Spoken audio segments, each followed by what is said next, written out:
ابو امامہ فرماتے ہیں کہ حضور اقدس صلی اللہ علیہ وسلم کے گھر میں جو کی روٹی کبھی نہیں بچتی تھی، یعنی اگر پکتی تھی تو مقدار میں اتنی ہوتی ہی نہیں تھی کہ بچ جاتی، اس لیے کہ وہ تھوڑی ہوتی تھی، خود پیٹ بھرنے کے لیے بھی کافی نہیں ہوتی تھی، اور اگر کبھی زیادہ بھی ہوتی تو نبی علیہ السلام کے ہاں مہمانوں کی کثرت اور اہل صفہ تو موجود ہی ہوتے تھے تو وہ استعمال ہو جایا کرتی تھی۔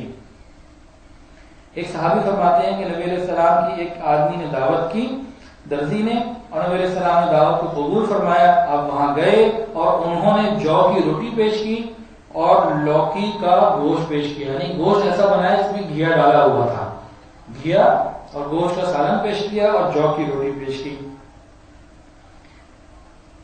حضرت سہل بن سعد کی روایت ہے کہ ان سے پوچھا گیا، کسی نے پوچھا کہ جو کی روٹی کو نبی علیہ السلام کیسے پکاتے تھے، تو فرمایا کہ آٹے میں پھونک مار لیا کرتے تھے، جو موٹے موٹے تنکے ہوتے وہ اڑ جاتے تھے، باقی کو گوندھ لیا کرتے تھے۔ ایک روایت میں ہے کہ نبی علیہ السلام کے زمانے میں چھلنی جسے ہم کہتے ہیں چھلنی نہیں ہوتی تھی، وہ اس کو پھونک لیا کرتے تھے اور پھر اس کے بعد روٹی بنا لیا کرتے تھے۔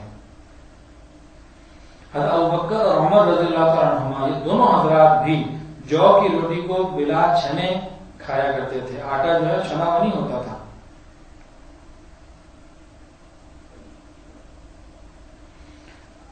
فضائل نبوی میں ہے کہ آج کل گیہوں کی روٹی بھی بغیر چھنے کھانا مشکل سمجھا جاتا ہے، حالانکہ بغیر چھنے آٹے کی روٹی جلد ہضم کرنے والی ہوتی ہے۔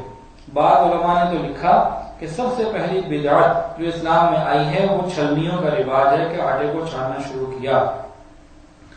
حضرت ابو ہریرہ سے روایت ہے کہ آپ صلی اللہ علیہ وسلم اور آپ اہل عیال کو مسلسل 3 دن گیہوں کی روٹی کھانے کی نوبت نہیں آئی، یہاں تک کہ دنیا سے جانے کا وقت آ گیا۔ آقا کے گھر میں کبھی ایسا نہ ہوا کہ 3 دن روز کھانا ہو، فاقہ آتا تھا۔ تو بہرحال آج کل کے رواج میں آٹا چھنا ہوا آتا ہے، ہم کم سے کم اتنا ضرور کر لیں کہ گیہوں کی روٹی تو ہم کھاتے ہیں الحمدللہ، یہ بھی کھائیں، لیکن ساتھ جو کی بھی شروع کر دیں تاکہ سنت کا ثواب ہمیں مل جائے۔ اب جو کی روٹی بعض اوقات پکانا مشکل ہوتی ہے، تو ہم نے دیکھا بعض عورتوں کو معلوم ہوا، ہمارے گھر میں بھی عمل ہوا کہ گندم اور جو کو مکس کر دیا کرتے تھے۔ تو بہرحال جس طرح سے بھی آسانی ہو، خالص جو کی بھی بنا لیں، چند دفعہ تو بنا ہی لینا تاکہ اتباع سنت کا ہمیں ثواب مل جائے۔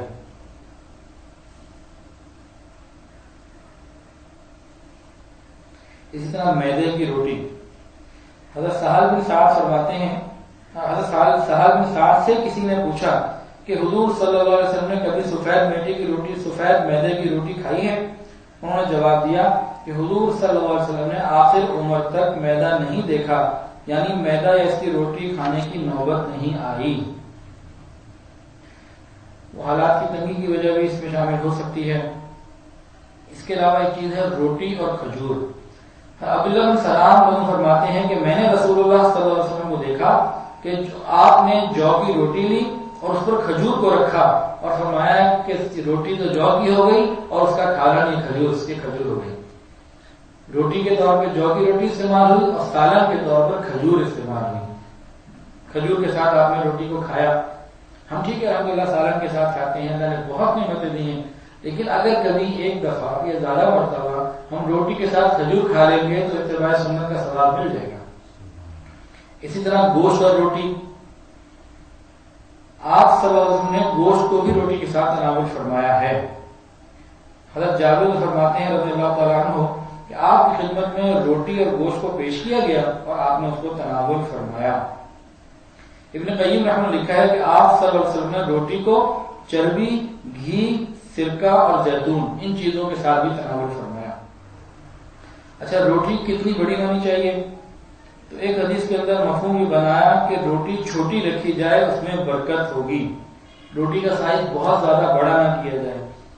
ایک جگہ روٹی بنتے ہوئے دیکھی، ماشاءاللہ ایسی تھی کہ 8 سال کا بچہ اس کو کمبل بنا کے اوڑھ کے سو سکتا تھا۔ تو اس سے معلوم ہوا کہ روٹی کا چھوٹا ہونا بہتر ہے، سنت کے قریب ترین معاملہ۔